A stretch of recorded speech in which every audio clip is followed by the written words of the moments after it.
কলিজার টুকরা আমার চাচা হারুন কাকা পিটাইছে তৈয়দ আফ্রিদির নির্দেশে। সো আমি সারা জীবন তাকে ভয় পেয়েই যাব। আমাকে তো আপনি মোটামুটি যা করার করছেন, আমাকে মারছেন, এখন দেখার আর একটাই বাকি আছে, আমাকে নিয়ে গুলি করে মেরে ফেলেন।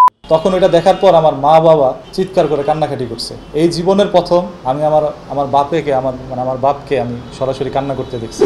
আমি সাধারণত জানতাম যে একজন মানুষ যদি কন্টেন্টের মাধ্যমে কোনো ভুল করে তাহলে তার কাছ থেকে মুচলেখা নেয়, যে আর কোনোদিন সেই ভুলটা করবে না। পরবর্তীতে যদি ভুল করে তাহলে সেটা আইনীয় ব্যবস্থা হবে।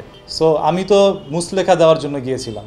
যাওয়ার পর দেখলাম যে আমাকে মারধর করা হচ্ছে। আমি কল্পনাও করি নাই যে পুলিশ আমাকে ডাকায় নেই এইভাবে। আমার নামে কোনো জিডি নেই, কোনো মামলা নেই, কোনো অভিযোগ নেই থানায়।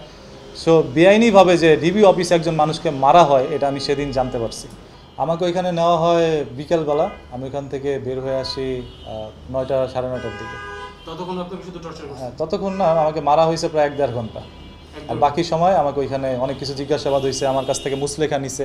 মুচলেখার মধ্যে যখন চোখ থেকে পানি ঝরে কাগজ ভিজে গেছে লেখার সময়, তখন তারা আমাকে আবার মারছে, আবার নতুন একটা কাগজ দিছে। এবং আমার কাছ থেকে জবানবন্দি হিসাবে একটা ভিডিও নাই, যেখানে আমাকে বলতে বলে বাধ্য করে যে বল ডিবি অফিসে এসে তুই মুচলেখা দিছিস, তোকে মারধর করা হয় নাই। তো সেই ভিডিওর মধ্যে তো অবশ্যই দেখা গেছে যে আমার চোখে রক্ত জমাট, এগুলো ওই ভিডিওটা তৈয়দ আফ্রিদির কাছে হয়তো বা আছে। মানে সে মেয়ের নিজেকে ভিডিও করে রেখেছিল আপনাকে যখন মারছিল তখন? জি। সেখান থেকে বের হওয়ার পরে কি আপনি হসপিটালে কি ট্রিটমেন্ট করেছিলেন বা হসপিটালে গিয়েছিলেন? আমি কোনো হসপিটালে যাইনি, আমি বাসায় ছিলাম। আর সেই যে আমার মাথার মধ্যে আঘাত করা হয়েছে, আমি এখন পর্যন্ত আমি বাইরে বেশি ঘোরাঘুরি করতে পারি না, আমার খুব মাথা ব্যথা করে। এই যে আমি এখন যে কথা বলছি, আমার খুবই মাথা ব্যথা করতেছে। বাধ্য হয়ে আমি কথাগুলো বলছি আপনাদেরকে।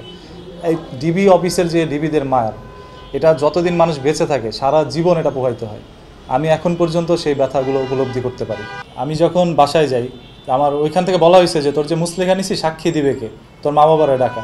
পরে আমি বললাম যে আমার মাকে যদি ডাকান তাহলে সে তো এমনিতে হার্টের রোগী, সেই স্ট্রোক করবে যদি জানে আমাকে ডিবি ধরে নিয়ে আসছে। আর আমার এই অবস্থা দেখলে সে এমনিতেই অবস্থা খারাপ হয়ে যাবে। আপনারা তাকে ফোন দিয়েন না, আপনারা মানে আমার কাছ থেকেই সব কিছু নেন। পরবর্তীতে ওই ডিবি অফিসে সাইবার সিকিউরিটি এক্সপার্ট বা ওইখানে একজন লোক ছিল যে হচ্ছে আমার বন্ধু, ডিবি অফিসেই কাজ করে, সে আইনের লোক। সো সে এসে আমার পক্ষ থেকে মুচলেখায় একটা সই দেয়। আমার বাপ মাকে আর ওইখানে ডাকানো হয় না। পরে আমি যখন রাতের বেলা বাসায় যাই, যাওয়ার পরে আমার আম্মা সর্বপ্রথম তারা ভাত খাচ্ছিল। আমি ঘরে ঢোকা মাত্রই দেখলো যে আমার চোখের এখানে রক্ত জমাট।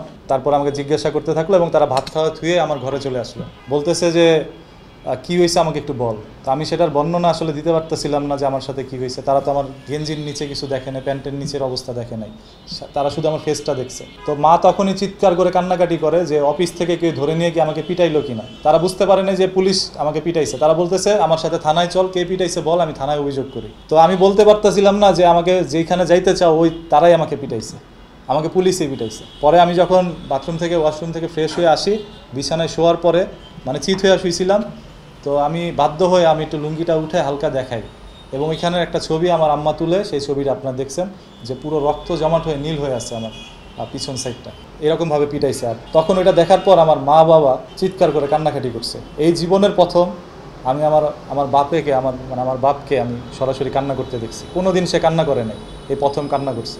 আমি ধরেন আমি কোনো অপরাধ করছি, এখন অপরাধ করি আর না করি, আমাকে তো মারা হয়েছে, সেটা অন্যায়ভাবে মারা হয়েছে। আমার নামে অভিযোগ থাকতো, আমার নামে মামলা থাকতো, আমাকে ডিবি অফিস নিয়ে রিমান্ডে নিত।